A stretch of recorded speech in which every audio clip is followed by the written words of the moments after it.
Tantor Audio, a division of Recorded Books, presents The Dawn of a Nazi Moon, Book 1, by Douglas Mackinnon, narrated by Joe Barrett. 1. May 1st, 1945. During the waning days of World War II, in a desolate corner on Peenemünde, the most fanatically guarded facility in Nazi Germany, SS General Heinrich Kammler looked out at the 10 most advanced scientific creations in the history of the world. He smiled to himself as he squinted out the window of a massive fortified cement blockhouse 2 miles away and fought to visually locate his creations through the falling rain and the rapidly approaching darkness of night. Actually, it's just one creation, replicated 10 times. He thought out loud. As he stared out the window, the general knew that Russian troops were just days away from taking the base and torturing and killing them all.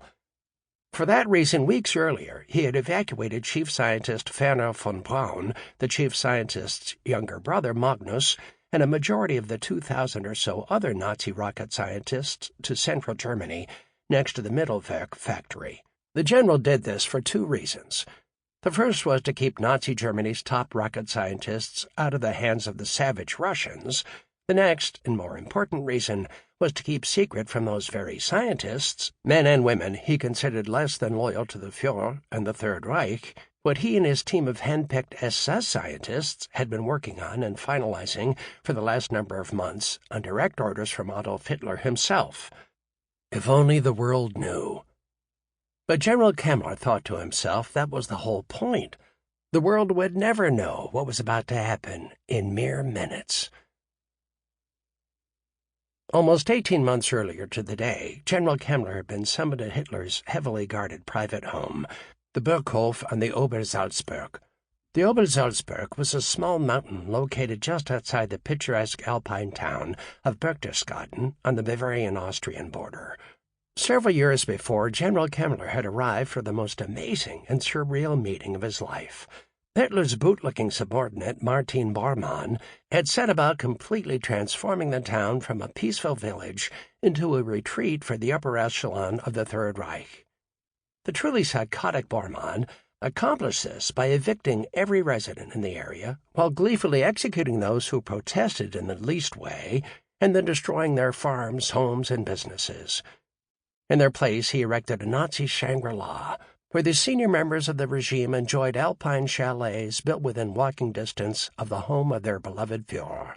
In addition to the chalets were hotels for invited guests, a massive garage to house Hitler's car collection, a schoolhouse, a state-of-the-art movie theater, several tea houses, including the infamous Eagle's Nest, and even a lavish greenhouse to cater to Hitler's strict vegetarian dietary habits. Beyond that luxury, and even more importantly, Bormann built a number of highly fortified barracks to house Hitler's personal crack SS unit, which had 2 jobs, and 2 jobs only: protect Hitler at all costs and kill anyone and their family who remotely posed a threat to the God on earth. A task they not only relished but salivated to carry out. It was in that town and that atmosphere again that General Kammler found himself years later at 4 p.m. on a Friday afternoon. After going through multiple checkpoints and 2 invasively thorough searches, he was escorted into a relatively small but ornate sitting room that housed several easy chairs, a large fireplace, and a conference table for 6 people. 30 seconds after he entered, a door at the back of the room opened, and Adolf Hitler slowly strolled through with his hands folded behind his back. Following him in quick fashion, like an eager-to-please puppy dog, came Martin Bormann. Kammler had only personally met Hitler once before, when the Führer had summoned him and Werner von Braun to Berlin for an unscheduled update on the V-2 rocket program. But then, as before and now, General Kammler, brilliant as he was, had an incurable blind spot regarding the Führer, a man his own father served with and spoke highly of during the Great War. For whatever reason, Kammler truly came to believe that with Hitler he was in the presence of either a god on earth or a mortal sent down by God to save Germany and the fatherland from the nations and mongrel scum of humanity bent upon its total destruction. Because Kammler was certain that Hitler was a conduit and speaker for the word of God, he knew it was his duty to obey that voice and its commands to the letter of the law handed down to him from above. But even if that were not the case, a dark thought Kammler allowed to barely exist in the deepest recesses of his mind, and Hitler was indeed a crazed man, as some of his fellow officers whispered in the shadows, far away from the ears and the informants of the Gestapo, he was still the leader of Germany and of the fatherland, a country and a vision that, as a professional soldier, Kammler had sworn to protect and defend at any cost. Hitler stopped in front of the large fireplace and let the roaring and flickering yellow flames warm his back as he studied his 6'3" impeccably uniformed general. As he did, a hint of a smile moved the ink-stain-looking smudge of a mustache a millimeter up his haggard face. After the heat from the fireplace removed the chill from his hunched body, Hitler simply nodded once toward the highly polished conference table. Kammler went and stood behind one of the chairs, but did not pull it out and sit until the Führer had settled himself into the cushioned chair at the head of the table. As the two men sat, Kammler caught sight of Bormann, moving to stand in front of the fireplace, and then not so discreetly picking his nose and wiping his stained finger on the side of his already soiled pants. As much as Kammler believed in all that Adolf Hitler represented, he hated just as much the non-soldiers like Bormann and Nazi Minister of Propaganda Joseph Goebbels. Bormann, Kammler knew, was literally a convicted murderer who weaseled his way to the side of Hitler and became more and more insane with each passing day. As for Goebbels, Kammler viewed him in even a lesser light, if possible, only because Goebbels was highly intelligent and accomplished, but still chose to turn himself into a shameless opportunist in the pursuit of more and more power. General Kammler had no such desire for power. None. He only wished for the victories Hitler envisioned, and felt that fawning bottom-feeders like Bormann and Goebbels distracted from and even prevented those goals from being realized. Hitler softly cleared his throat, and Kammler immediately averted his eyes from the nose-picker back to the Führer. "Thank you, General," said Hitler softly, as his unblinking eyes looked upon Kammler, "for coming on such short notice. Of course, my Führer, it is my honor and my duty." Hitler nodded slowly, and then turned his head slightly in the direction of Bormann, still lingering by the fireplace. "Martin, we are about to put all of our faith into General Kammler today. Is that not so?" The rat-faced Bormann turned to look first at Hitler, and then at the professional soldier who, truth be known, made him feel inadequate and much less of a man. "He did, my Führer, and I am positive that he won't let us down." "No," replied the megalomaniac leading Germany to ruin. "No, he won't. The general is not only beyond loyal, but quite possibly the most gifted and intelligent officer in my army." Of that Hitler was entirely correct, a fact that would eventually prove fatal for the Allies. General Kammler was about to be molded into the arming device for the ultimate time bomb, one created and activated by Hitler on this day in history, one that would not go off for years or even decades in the future. 2. Hitler swiveled in his chair to better face the general and take some of the pressure off his weak neck and spine. "General," continued the Führer, "as you know, I have been working tirelessly to bring the fatherland all that it is owed and deserves. While the ultimate mission is still the 1,000-year Reich, in which the Aryan race rules supreme while cleansing the world of all inferior species and threats, a great leader must also prepare for all possible outcomes. It is that reason and more which brings you here today." As a number of scenarios instantly began to flood the general's already on-edge mind, he wisely chose to bite his tongue and simply listen. Before Hitler went on, he unexpectedly, very angrily, and very loudly rapped his right knuckles on the table while making a motion with his left hand at Bormann. The henchman for the Führer instantly scurried over to the table and sat in the chair to the left of Hitler. Hitler turned his head and stared hard at Bormann for a good 5 seconds. As he did, General Kammler made a point of carefully examining his own fingernails before brushing an imaginary piece of lint off the right cuff of his jacket. All great leaders, Kammler knew, were eccentric to some extent, and as Hitler was the greatest leader of them all, he was entitled to his bizarre behavior from time to time. After several more seconds, Hitler turned from Bormann to look back at the general, with now a slight smile on his face. "As I was saying, my ultimate goal is the survival of our master race, survival for centuries to come. To help ensure that, I created an elite team to not only scour the earth for rare, historic, religious, and even supernatural artifacts, but to also identify places around the world where we can plant our seeds to sprout at a later time. A survival tactic that I'm about to expand, and expand in a way the mind cannot comprehend." General Kammler did indeed know of this elite unit. He knew of it because one of his most trusted lieutenants had been recruited into it 1 year prior. Over a quiet dinner at the general's home 6 months after he had been recruited, the lieutenant privately, confidentially, and quite excitedly told him all about the unit and his own growing role in its top-secret mission. The elite unit was called the Unabridged, which literally translated into Inheritance of the Forefathers. It was created in July of 1935 under the direct orders of SS head Heinrich Himmler and then monitored continually by Hitler himself. The Unabridged's overriding assignment was to find the relics that most fascinated Hitler. Among these were the Ghent altarpiece, a painting Hitler was convinced contained a coded map to the most sacred of all Catholic relics, the Arma Christi, or the instruments of Christ's Passion, the Holy Grail, the Crown of Thorns, and the Spear of Destiny. Hitler truly believed that the possession of the Arma Christi would grant him supernatural powers as well as immortality. General Kammler knew that Himmler had long been fascinated by the occult, and that he had transferred much of that interest to the Führer himself over the last number of years. An interest Kammler found both curious and quite disturbing. With his dinner still untouched, Kammler's lieutenant confirmed all of that background and more as he went on in jaw-dropping detail. Soon after the Unabridged's creation, Himmler had held a secret meeting at the Roosevelt Room, the dreaded castle headquarters of the SS. During the meeting, he officiated at the very first initiation ritual for 12 super SS knights, modeled after the Arthurian legend.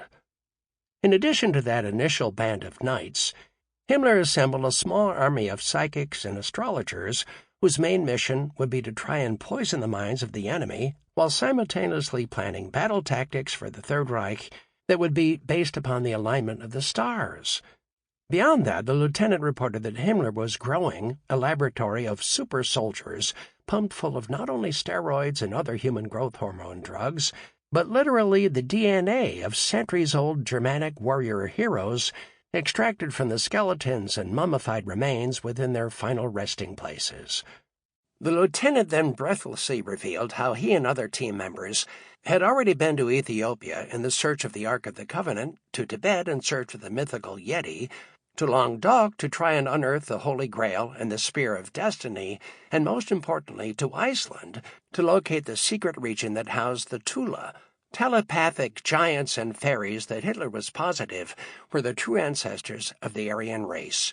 Hitler was certain that the Tula not only had the power of flight, but telekinesis and telepathy as well. Powers, Hitler concluded, that were eventually lost because the Tula were discovered and made the mistake of mating with lesser races.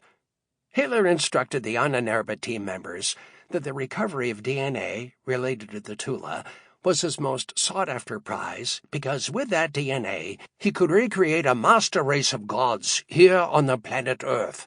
A master race which...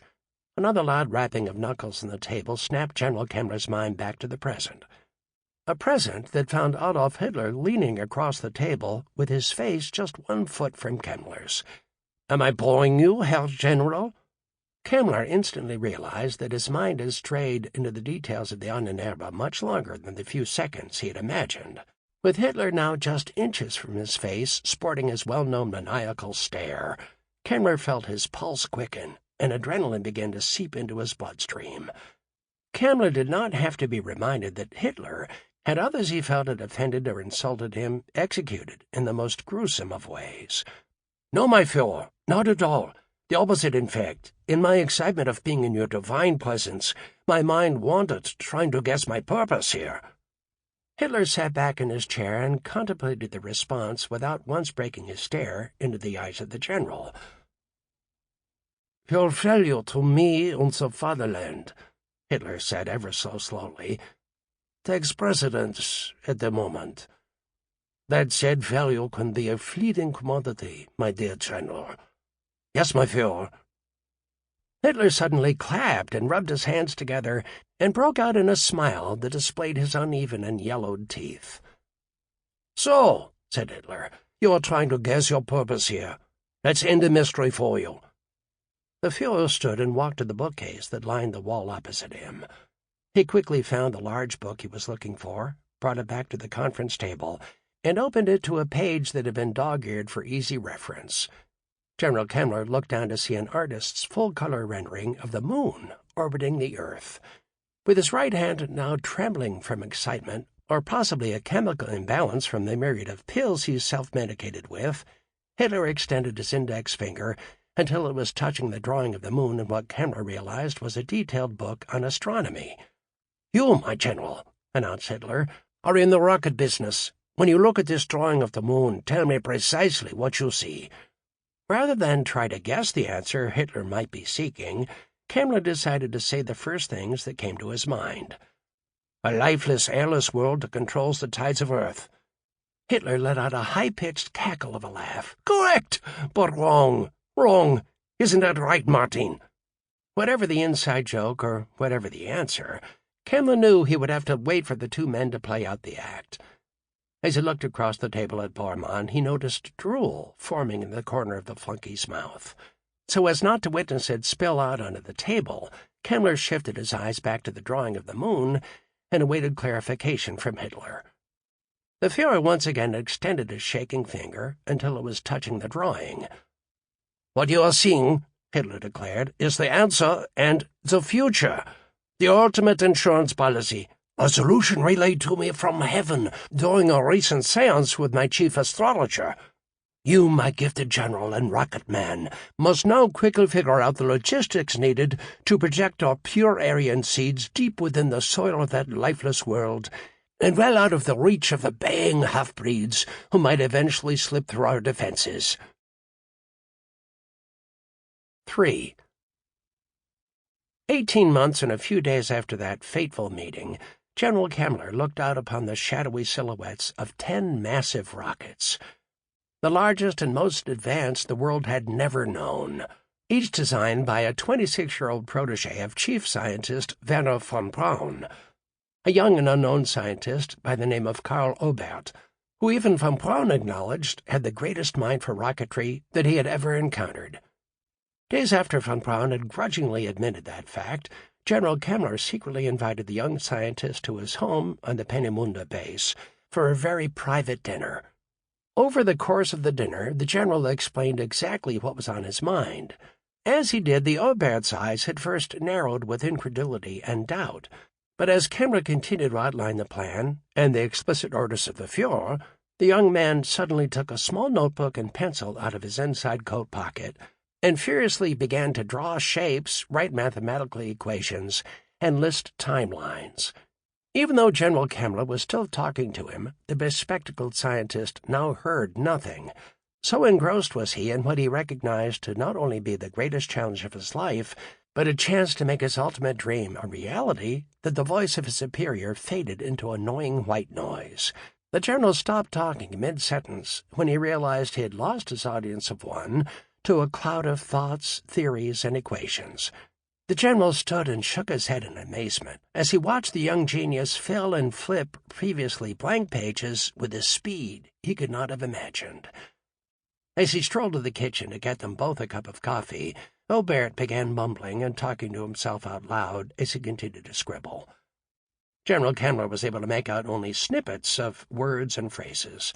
Tsiolkovsky rocket equation, Earth-Moon gravitational well, direct descent, curved trajectory, 36 hours, strap-on fuel tanks, minimum weight, no heat shields, no return fuel needed, no redundancy, crash land, strontium-90, thermocouples, heat sinks, electricity, 5-year operational life, South Pole water source, solar energy.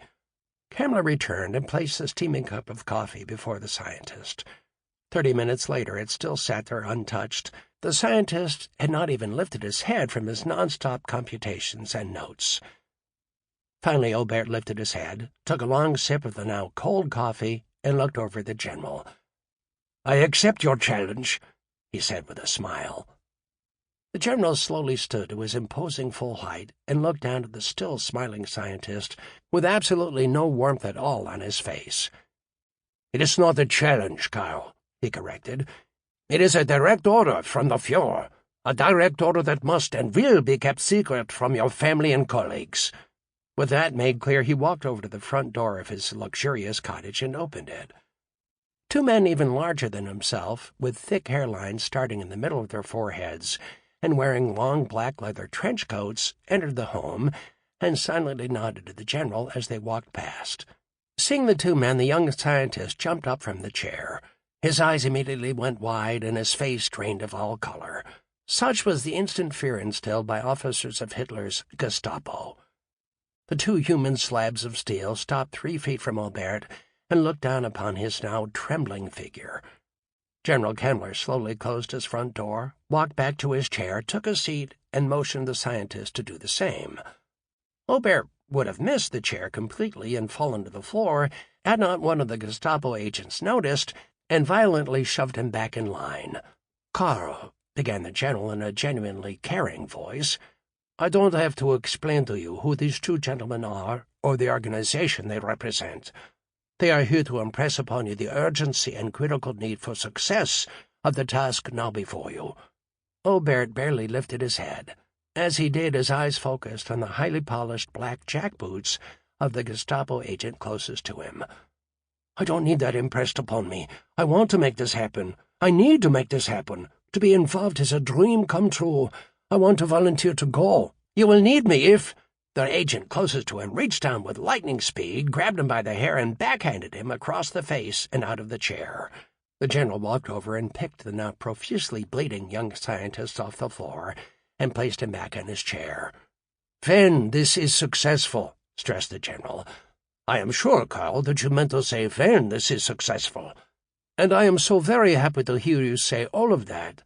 Of course, with you saying that and volunteering means you're going to be devoting every waking hour of your life to this project.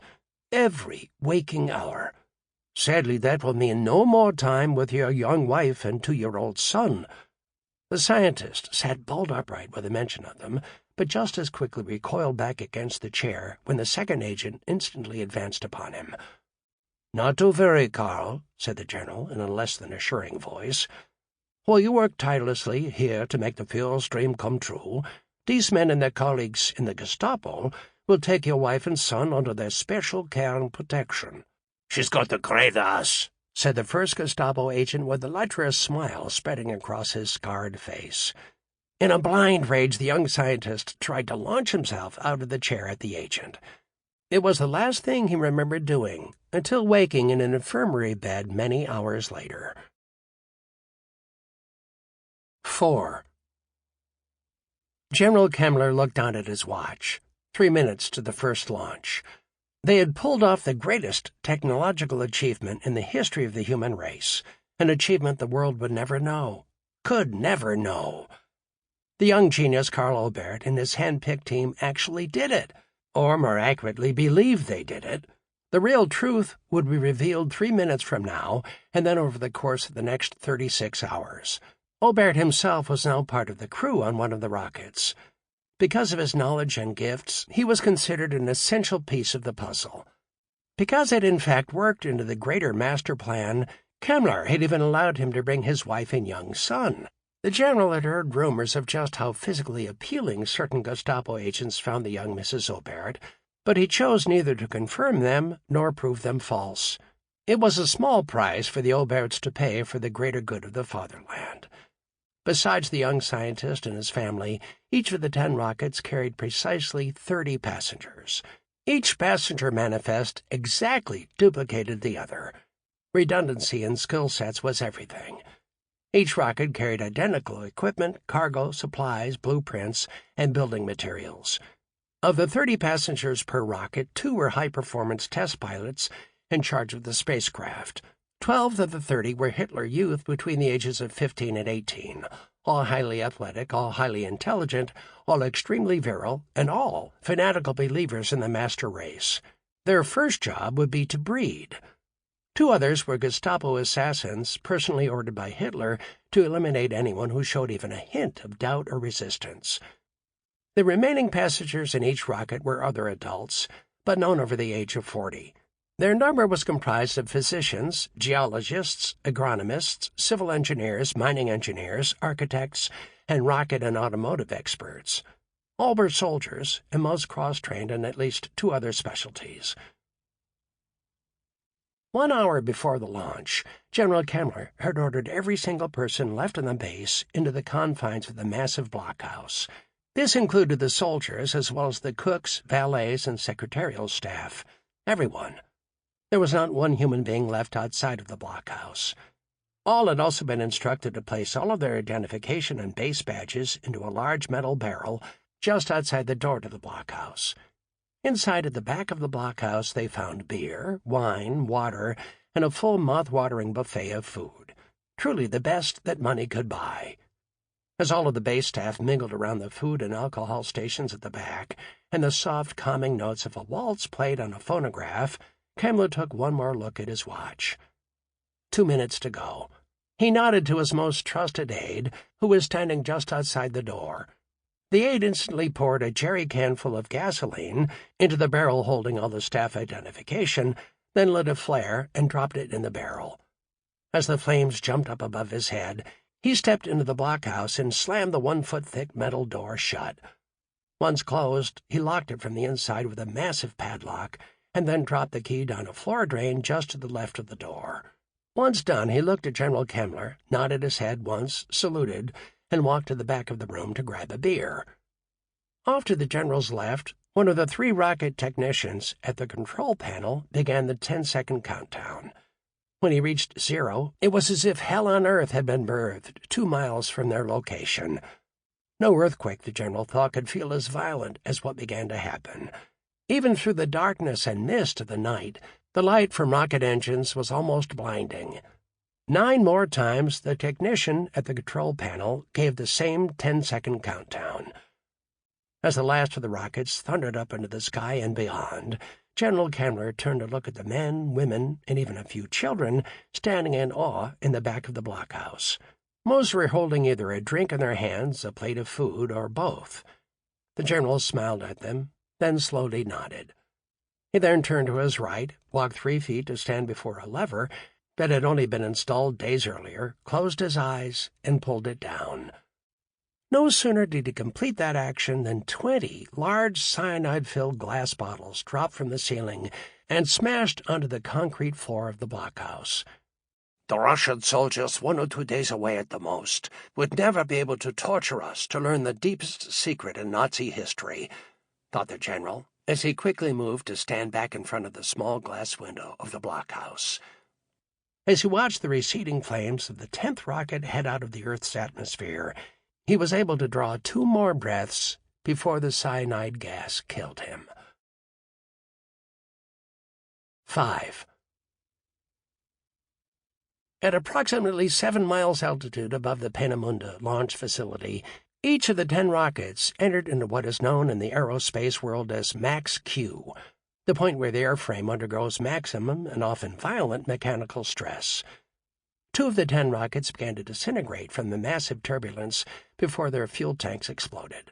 Twisted metal debris, along with the body parts of the 60 passengers from the 2 rockets, rained down upon the blackish, churning waves of the Baltic Sea. What didn't sink to the bottom miles below was quickly devoured by the predators of the deep. Thanks to their experimental and powerful strap-on boosters, the remaining 8 rockets made it out of the Earth's atmosphere on their direct ascent trajectory toward the Moon. If all went as planned, the direct ascent journey from the surface of the Earth to the surface of the Moon would take approximately 36 hours. But nothing ever went as planned, not in space, especially when you were launching untested experimental rockets stripped down to the bare minimum to reduce launch weight. At a height of 87 miles, the main engine of rocket number 3 failed. As it and its 30 passengers slowly fell back toward Earth in a fiery cremation in the atmosphere, the 7 remaining rockets motored on in a relatively straight line. Sample complete. Ready to continue?